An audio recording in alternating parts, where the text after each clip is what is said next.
Tu as appris à encaisser sans faire de bruit, à sourire quand tout en toi criait qu'il en avait assez. Tu as serré les poings sous la table, avalé les soupirs, répondu calmement alors que tu bouillais à l'intérieur. Tu t'es tellement entraîné à cacher ce que tu ressens, que tu ne sais plus si tu as encore le droit de le ressentir. Tu avances dans ta journée comme on porte un manteau trop lourd, invisible aux yeux des autres, présent mais effacé Et pourtant, il y a quelque chose en toi qui refuse de mourir. Un souffle, une braise. Tu ne veux plus être fort pour survivre. Tu veux redevenir fort pour te sentir en vie. Tu es comme une lampe oubliée dans une pièce fermée. La lumière est là, mais personne ne la regarde. Alors elle se fatigue, elle clignote parfois, mais elle reste allumée. Pas pour attirer l'attention, juste parce qu'elle est lumière. C'est ça, ta dignité. Cette flamme qui continue d'exister, même quand plus personne ne semble la voir. Épictète disait que ce qui nous trouble, ce n'est jamais la chose elle-même, mais l'opinion que nous avons sur cette chose. Ce n'est pas la tempête qui brise l'homme, c'est l'idée qu'il doit contrôler le vent. Il ajoutait ceci: n'attends pas que les choses se passent comme tu le veux. Souhaite qu'elles se passent comme elles se passent, et tu seras en paix. Ces mots ne sont pas un ordre, ce sont une main tendue, une promesse douce, celle qu'il est possible, même au milieu du chaos, de retrouver un axe intérieur inébranlable. Alors aujourd'hui, tu vas entendre 7 rappels, tissés à partir de 15 méditations d'Épictète. Chacun est une porte discrète vers plus de clarté, plus d'ancrage, plus de silence habité. Ensemble, ils recablent ton regard, redressent ta posture invisible, transforment tes secousses intérieures en autorité paisible. Tu n'as pas besoin de changer tout. Tu as seulement besoin de revenir à ce qui dépend vraiment de toi. Ton regard, ton choix, ton souffle. Et le 5e rappel, c'est celui qu'Épictète réservait à ceux qui ne voulaient plus vivre à genoux devant leurs émotions. Celui qui transforme la confusion en calme lucide. Reste jusqu'au bout, car ce point seul pourrait changer la manière dont tu traverses tout le reste. Si ce voyage t'appelle, si cette voix résonne même un peu, abonne-toi maintenant. Pas pour moi, pour toi. Pour cette partie de toi qui veut avancer autrement, dignement, avec clarté. Maintenant, entrons ensemble dans le premier rappel. Là où tu vas comprendre pourquoi tu n'as jamais été aussi perdu que lorsque tu as laissé n'importe qui tenir les clés de ta tête. Il suffit d'un regard froid, d'un silence après un message, d'une phrase jetée entre 2 portes, et ton esprit s'enflamme. Tu ressasses, tu interprètes, tu te demandes ce que tu as mal fait. Et soudain, tout ton équilibre repose sur l'hypothèse d'un malaise, d'un rejet, d'une erreur invisible. Tu n'as rien fait de mal, mais tu sens que quelque chose t'échappe, et ce quelque chose prend toute la place. Tu laisses l'émotion d'un instant gouverner ton être entier, comme si chaque mot, chaque soupir, chaque non-réponse avait le pouvoir de définir ta valeur. Tu absorbes les émotions des autres comme une éponge. Un mail sans merci devient une gifle. Un silence d'un proche devient une condamnation. Une remarque floue devient une vérité. Ce que tu ressens devient ce que tu crois, et ce que tu crois devient ton monde. Mais Épictète, avec sa lucidité tranquille, aurait murmuré « Ce n'est pas ce qui t'arrive qui te blesse, c'est ton assentiment à cette impression. » Il t'aurait regardé droit dans les yeux et dit « Tu as le droit de suspendre ton jugement. Tu as le droit de ne pas consentir à ce poison. Ce n'est pas facile, parce que l'émotion est vive, parce qu'elle semble vraie, mais tu peux la ralentir. Tu peux, à l'instant même où elle monte, poser cette phrase « Impression, attends, rien que ça. » 3 mots, un souffle, et tu reprends les rênes. Puis tu demandes à ton esprit « Est-ce que cela dépend de moi ?» Si la réponse est non, alors tu cesses de nourrir cette pensée. Si c'est oui, alors tu choisis une petite action juste, pas une revanche, pas un discours, juste une présence, une correction intérieure, un pas.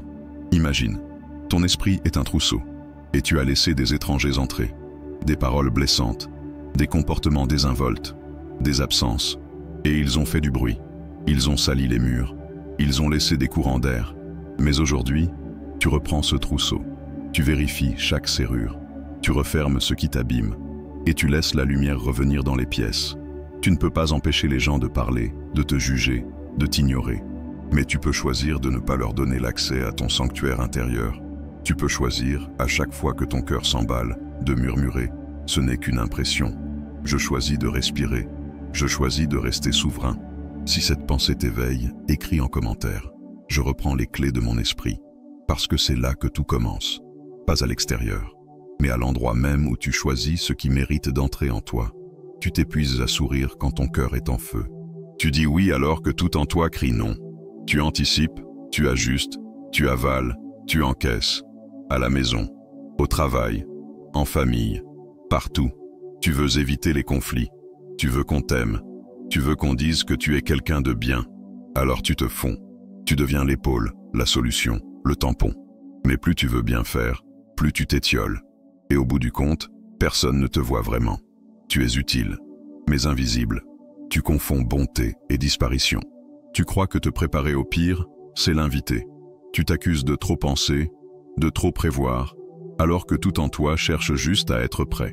Mais Épictète aurait posé une main sur ton épaule et dit « Tu n'es pas là pour porter tous les rôles. Tu es là pour jouer le tien, avec justesse. » Il n'a jamais dit que la vie serait facile.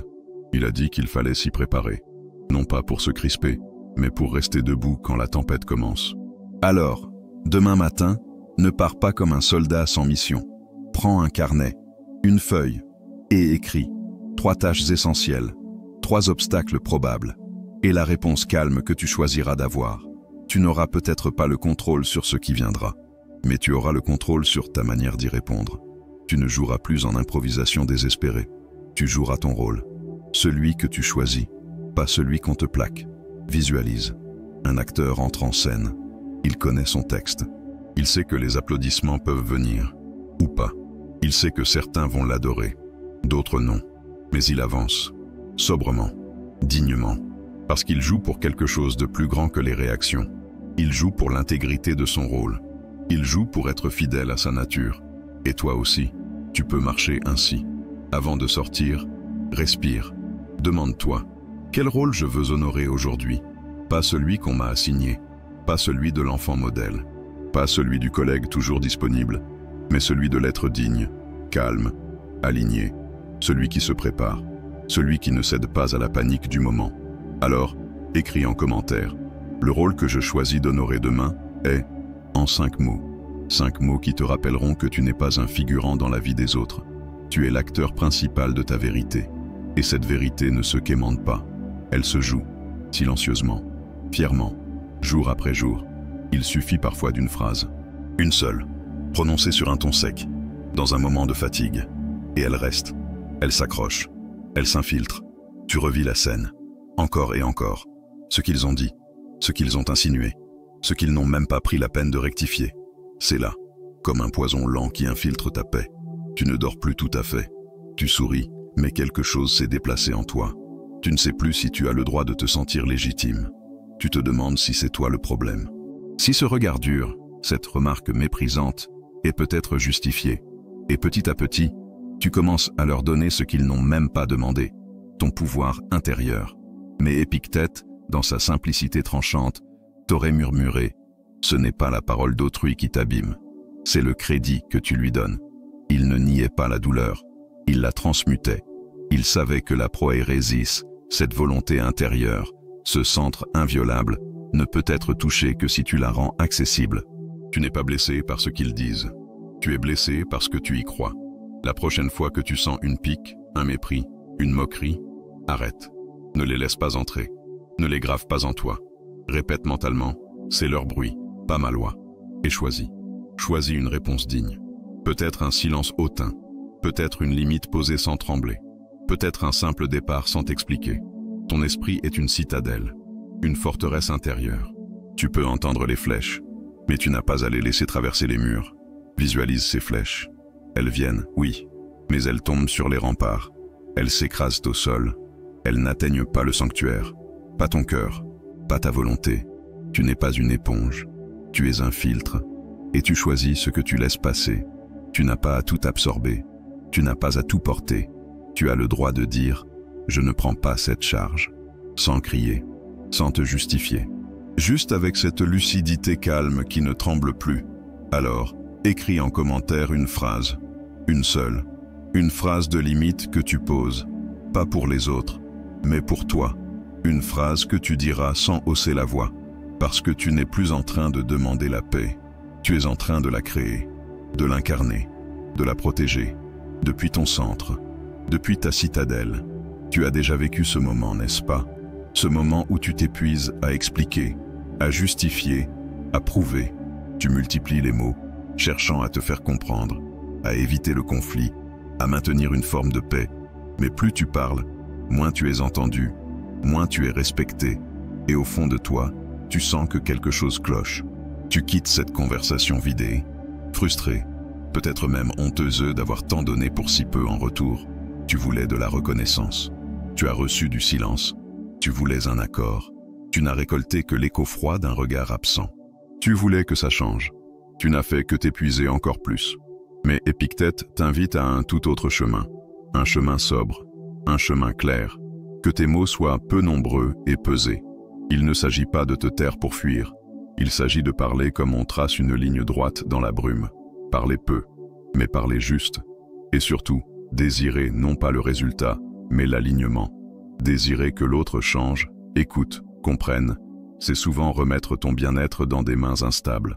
Mais désirer être clair, vrai, digne dans ton expression, ça, c'est en ton pouvoir. Et c'est ça, la vraie autorité intérieure. Tu ne contrôles pas la mer, mais tu peux hisser ta voile avec droiture. La prochaine fois que tu es tenté de t'expliquer longuement, arrête-toi, respire. Résume en 2 phrases. Une phrase pour les faits, une phrase pour ta demande. C'est tout. Pas besoin d'ajouter. Pas besoin de t'excuser d'être clair. Tu ne quémandes pas un droit. Tu l'incarnes, sobrement. Imagine une lame fine, légère, tranchante. Elle coupe mieux qu'un sabre agité. Elle n'a pas besoin de force. Elle a juste besoin de précision. C'est ça, ta parole quand elle est posée, pesée, alignée. Et c'est aussi ça, ton désir quand il n'est plus tourné vers l'impossible, mais recentré sur ce que tu peux incarner. Aujourd'hui, écris cette version courte d'un message que tu dois adresser, peut-être à un proche, à un collègue, à toi-même, quelque chose que tu dis trop longuement. Résume-le, allège-toi, clarifie-toi, parce que dans cette clarté, tu ne t'épuises plus, tu ne cours plus après l'approbation, tu avances, droit, silencieux, et de plus en plus libre. Tu dis souvent que tu veux changer, mais chaque soir, tu t'endors avec le goût amer de t'être encore trahi. Une réaction de colère trop vive, une parole lancée trop vite, une promesse faite à toi-même, et oubliée dans le tumulte du quotidien. Et alors, tu te juges, tu te critiques, tu dis « je n'y arrive pas ». Et tu baisses les bras. Mais si la transformation n'était pas une révolution soudaine, mais une sculpture silencieuse, si ta force n'émergeait pas d'un grand choc, mais d'un entraînement minuscule, répété, lucide, c'est ce que nous murmure Épictète. Il ne t'invite pas à tout bouleverser. Il t'invite à regarder, chaque soir, ton âme comme on regarde un enfant qu'on veut t'aider à grandir. Sans blâme, mais avec exigence. Interroge ton âme chaque soir, dit-il. Ce n'est pas un jugement, c'est un miroir. Il te propose 3 questions, 3 gestes de conscience. Qu'ai-je bien fait? Où me suis-je trahi? Que ferais-je différemment demain? Ces questions ne demandent pas 1 heure. Elles demandent une honnêteté nue, sans phare, sans défense. Juste toi, face à toi. Et le jour suivant, tu n'as pas besoin de tout réussir. Tu as juste besoin d'un petit engagement. Une seule chose, une respiration avant de répondre. Un silence au lieu d'une réactivité. Une main posée sur ton cœur avant de parler. Ce sont ces détails qui, goutte après goutte, sculptent ta dignité. Tu veux un changement visible. Mais ce sont les invisibles qui comptent. Ce sont les petits renoncements au confort, les micro-choix répétés, les promesses tenues quand personne ne regarde, comme la goutte d'eau qui, inlassablement, creuse la pierre, pas avec force, avec constance. Ce soir, quand tout se tait, regarde-toi, pas pour te blâmer, pas pour te fuir, mais pour te retrouver. Dis-toi, j'ai encore du chemin, mais je marche. Écris cette micro-discipline que tu vas choisir pour les prochaines 24 heures. Pas pour être parfaite, mais pour rester debout, aligné, silencieusement fort, parce qu'il vaut mieux répéter un petit acte de clarté que rêver de se transformer en un seul jour. Tu t'épuises à courir après le calme parfait, mais à chaque détour, l'imprévu surgit. Une parole blessante, une annulation de dernière minute, une trahison douce mais répétée, et tu respires moins. Tu luttes, Tu veux que le monde s'aligne à ton besoin de paix. Mais le monde ne t'obéira jamais. Alors Épictète propose autre chose. Une vérité simple mais coupante. Ce qui arrive est la matière. Ta vertu est l'artisan. C'est-à-dire, tu n'as pas besoin d'un monde parfait pour t'élever.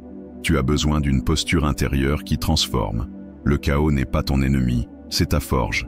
Et pourtant, tu n'es pas seul dans cette forge. Il y a les visages autour de toi.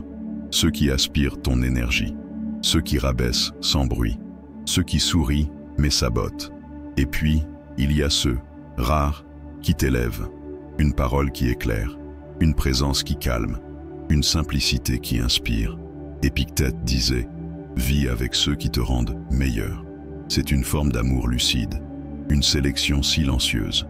Non pas pour mépriser, mais pour ne plus t'abandonner. Alors, quand un imprévu t'arrive, respire. Et demande-toi, quelle vertu puis-je exercer ici? Est-ce la patience, face à ce retard qui t'irrite?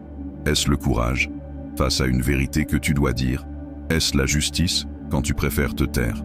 Puis, regarde autour de toi. Identifie, qui te tire vers le bas, qui t'offre un miroir digne, même sans parler. Et choisis, pas dans le bruit, mais dans la clarté. Tu es comme un forgeron. Tu ne choisis pas toujours le métal, mais tu choisis la manière dont tu le travailles. Tu accueilles, tu chauffes, tu bats, et tu en fais une lame droite. Tu choisis les outils, tu choisis les compagnons.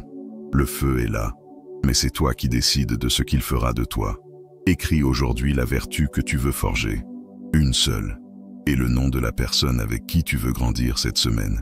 Parce qu'un feu partagé avec les bons visages devient une lumière, pas une brûlure. Il y a des jours où ton corps crie, mais tu ne l'entends plus. Tu avances, mécanique. Tu donnes, tu réponds, tu ajustes, tu souris. Et la fatigue devient ton vêtement quotidien. Pas celle qui vient d'un effort noble, non, mais celle, sourde et persistante, d'avoir oublié que tu es vivant. Tu crois que ralentir, c'est abandonner. Tu crois que dire non à une invitation vide, c'est risquer de déplaire. Tu crois que si tu ne publies pas, si tu ne t'agites pas, si tu ne prouves pas, tu disparais. Et pendant ce temps, ton corps s'alourdit, ton esprit se trouble, ta vie se remplit de bruit, mais de moins en moins de sens. Épictète te tend la main avec 3 invitations, 3 boucliers doux, mais fermes. D'abord, simplifie. Sois sobre dans tes besoins. Tu n'as pas besoin de plus. Tu as besoin de mieux.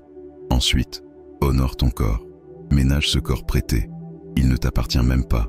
Tu es son hôte. Et enfin, ne mendie pas l'opinion. Ne place pas ta liberté dans la bouche d'autrui. Car vouloir plaire à tous, c'est devenir l'esclave de chacun. Alors aujourd'hui, fais le vide. Pas pour fuir, mais pour entendre. Supprime cet écran que tu consultes machinalement chaque soir. Prépare un repas simple, mais nourrissant. Sors marcher sans destination, sans musique, sans but. Juste pour revenir à toi. Et lorsque quelqu'un te propose une obligation vide, ose répondre avec politesse. Non, je ne pourrai pas être présent. Sans justification, sans culpabilité. Ton repos est une priorité. Ta clarté, une condition de ta dignité. Tu passes du vacarme du marché à la lumière nette d'un atelier. Moins de bruit, moins de spectacle, plus d'œuvre, plus de calme. Tu redonnes de l'espace à ta vie. Tu redeviens le maître de ton temps, l'ami de ton souffle, le gardien de ta paix. Et si tu ressens cet appel, écris cette phrase simple mais puissante. Je choisis la simplicité aujourd'hui. Parce que ce choix n'est pas petit. Il est radical, il est rare, il est profondément stoïcien. Tu as couru, tu as donné, tu as résisté. Mais au fond de toi, il y avait ce murmure constant. Suis-je encore digne si je ne remplis pas toutes les attentes? Tu t'es construit sur la performance, sur la réponse rapide, sur la peur de décevoir. Et puis un jour, ce qui devait te porter, t'épuise. Ce qui devait te définir, t'efface. Et c'est là que tout bascule. Tu ne t'écroules pas, tu ne cries pas, tu ne te plains même pas. Tu t'arrêtes, tu fermes les yeux.